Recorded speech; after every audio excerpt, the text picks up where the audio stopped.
Hey Beatrice, you a good girl. She spends quite a bit of time just out here on the front deck, enjoying the sunshine. It's actually a little bit cooler today. We had a bit of a rain earlier and that cooled things down. You a good girl. Yeah. You a good girl.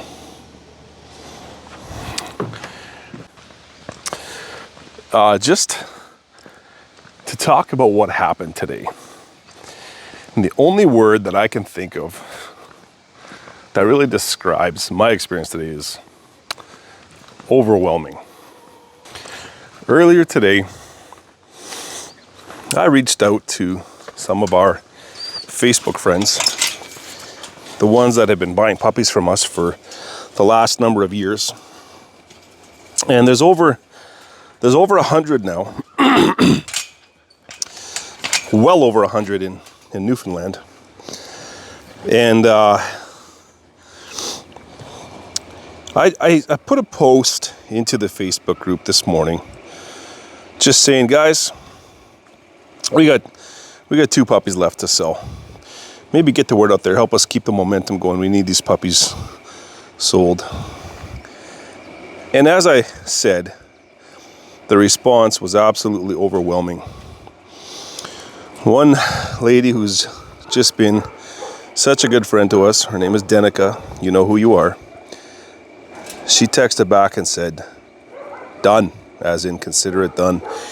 And within 10 minutes, I kid you not, my phone blew up. That was maybe 10 o'clock this morning, our time.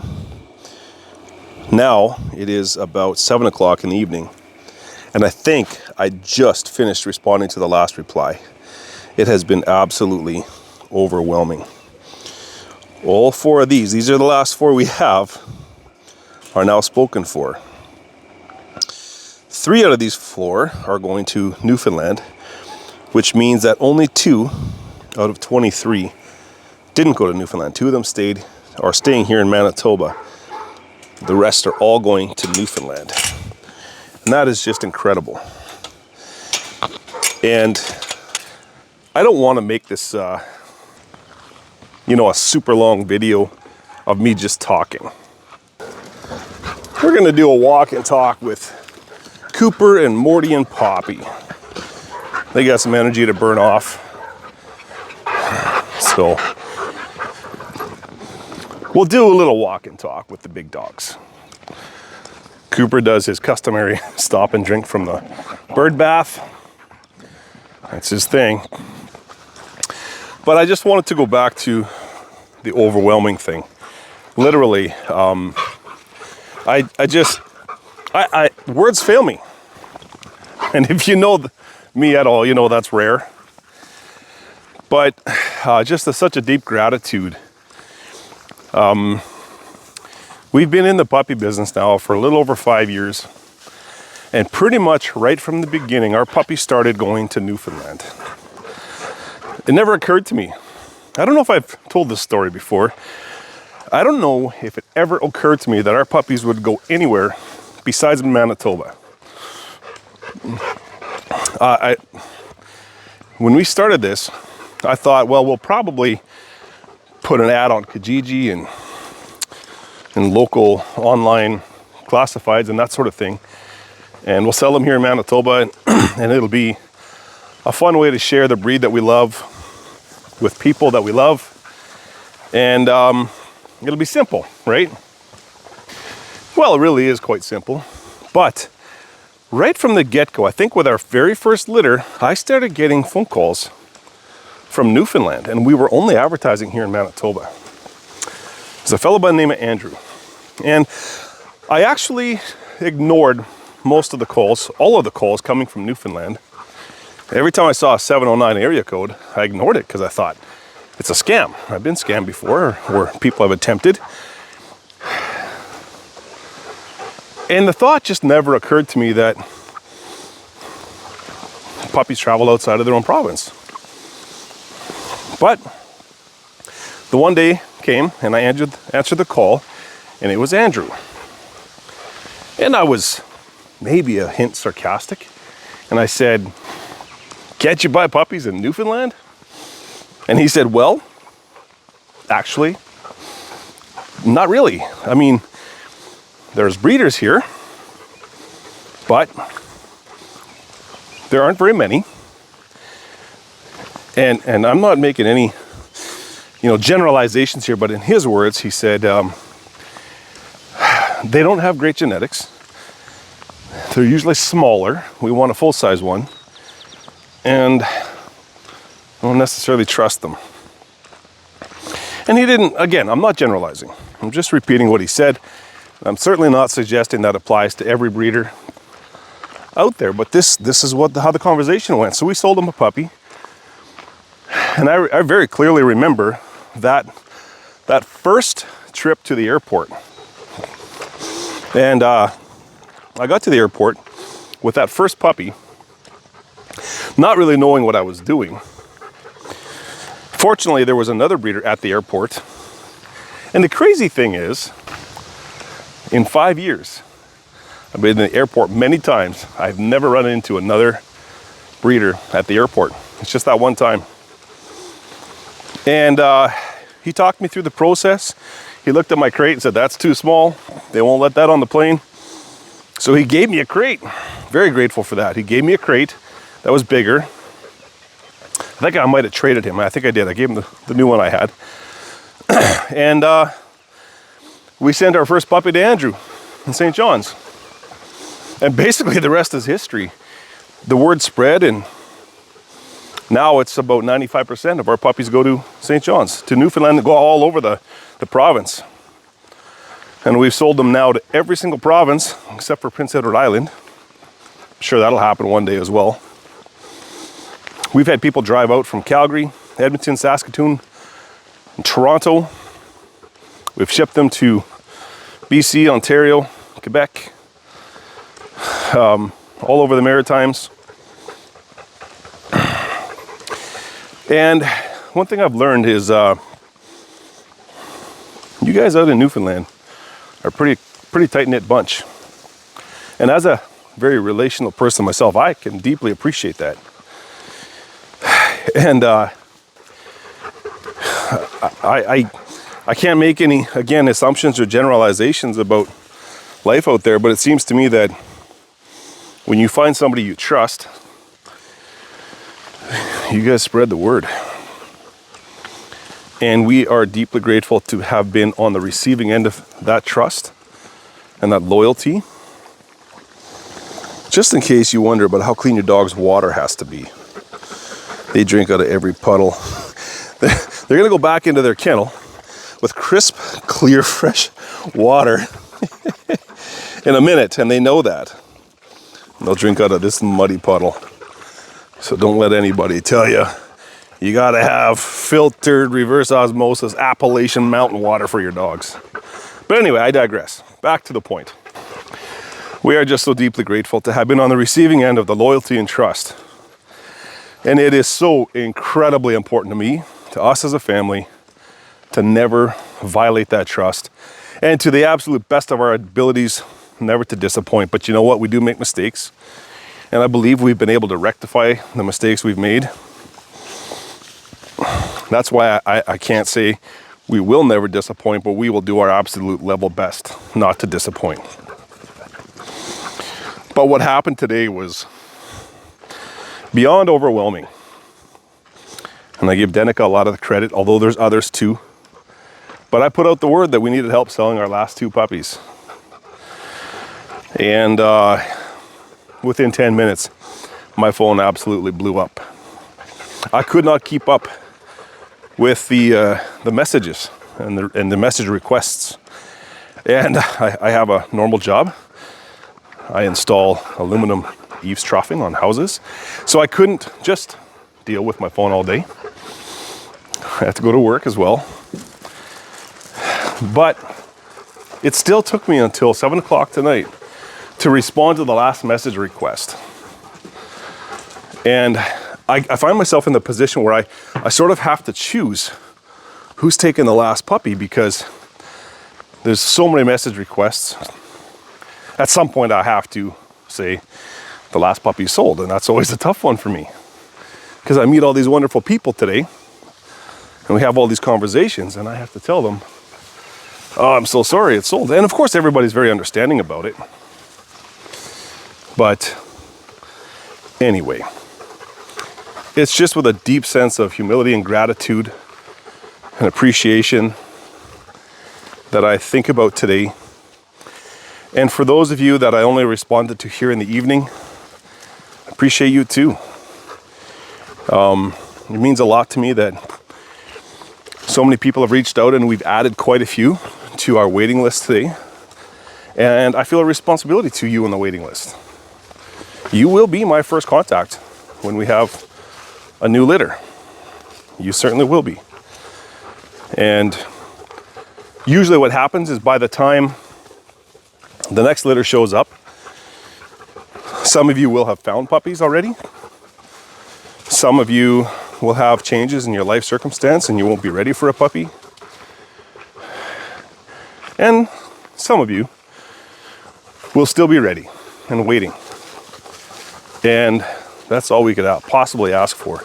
And by the way, I always find these kinds of conversations trigger a need to respond to things other breeders say.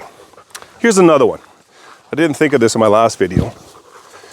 A good breeder will always have all of his puppies pre-sold because he's got a long, long waiting list. Baloney. Baloney. That's like saying a good eavesdropper is going to be booked up for the whole summer because he's in such hot demand. You know what? I don't book myself up for the whole summer with eavesdropping, because then I find myself just saying no. And my phone rings all day.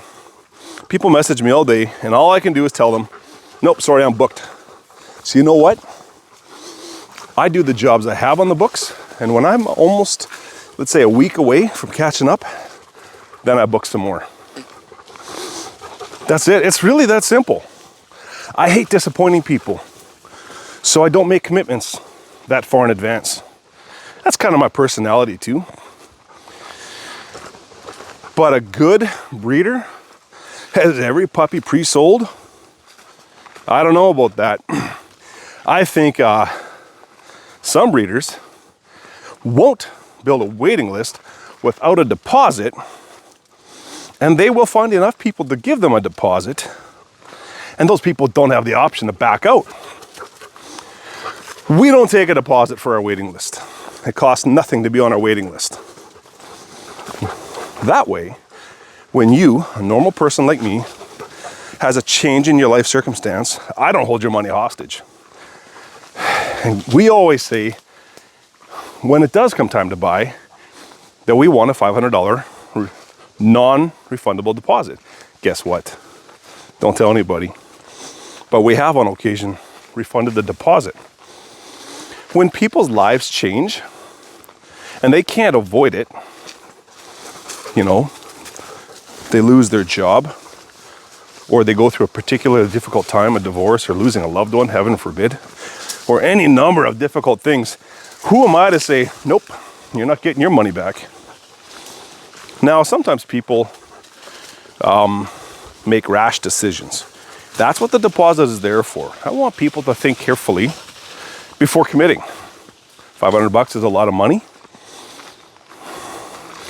And if it's just a matter of, well, we changed our mind because we really hadn't thought it through, well, there are times I have refunded part of the money. It's an extremely rare thing where I've even had to have this conversation. One other thing I'm going to address, because I don't want to just talk about other breeders, but a lot of you in your responses today have asked me, what is your application process? Do you want to have an interview, etc. As if somehow the breeder, this blows my mind, as if somehow the breeder gets to decide who's worthy of having a puppy. I'll tell you right now, as a breeder, we don't know everything. We don't know if you are going to be the perfect dog owner. How could we possibly know that? So we have a bit of a different process for qualifying people. I would really like to have a conversation with you on the phone. Doesn't happen every time, but I've been in the sales business for a very long time, since I was about 12 years old. You get to know people. You get to read people. You get a feel for people. That to me is worth so much more than a checklist on paper. You can tell when someone's a true dog owner, true dog lover, and you know what, just a downright good person. And I'll tell you, no checklist on the planet is going to make up for a crappy person. Because there's people that check all the right boxes. Absolutely. Can look good on paper. Ask any employer that has hired someone based on solely on their qualifications on paper how often that works out. Been in that position too. For the last 10 and a half years before I went out on my own here, building a business from scratch, I'll tell you right now, my employer hired a lot of people.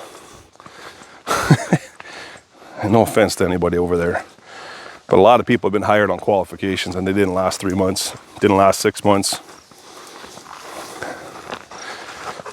It's not all about how good do you look on paper. Okay, one last issue. The business of registered versus non-registered. Ask yourself very honestly,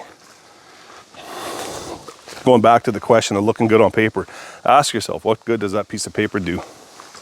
What does it guarantee? You know how much money changes hands at different levels of bureaucracy to get certifications? I'll tell you, I've experienced enough hostility and venomous and downright hatred from certain breeders to know they're not all nice people just because they're registered breeders. I think you, as the buyer, should be the ones come showing the process. And we don't sell to everybody. Some people, they're not happy with us. I encourage them to go elsewhere. And by the time we built a bit of a relationship with people through texting and phone calls, there's times when I allow certain relationships to fade out and they can go and choose a puppy somewhere else. Because it's just, I'm just not getting the vibe. I digress a little bit here. Thanks again to everybody who just played such a huge part in getting these last couple of puppies sold. I know it probably doesn't sound like a big deal, selling 2 more puppies. It's not the 2 puppies so much. It's just the incredible support from people rallying behind us. That means the world. So I want to encourage everybody to subscribe to this YouTube channel. It's not an exciting channel, I'll tell you that right now. It's just this kind of thing. Join the Golden Retrievers of Newfoundland group. Join the Golden Siblings group. Golden Siblings is another example of our amazing support from amazing buyers. A young lady who bought a puppy from us a few years ago started this group to help connect all the other Sandy Ridge puppy buyers in Newfoundland. And it's been really neat watching that group grow because we keep adding more puppies to it. So, Morty says, thanks for everything. Cooper says, thanks for everything. Poppy says, hey, how do you like my new haircut? It's a 3-hour job just to get her to this point, and she'll need another touch-up yet to finish off. Look at this gorgeous boy, Morty. Gorgeous, gorgeous young man, hey? Good boy. Hey. Oh, Cooper. Stuck his nose right on the camera. Thanks, everybody. Have a great evening. We'll see you in the next one.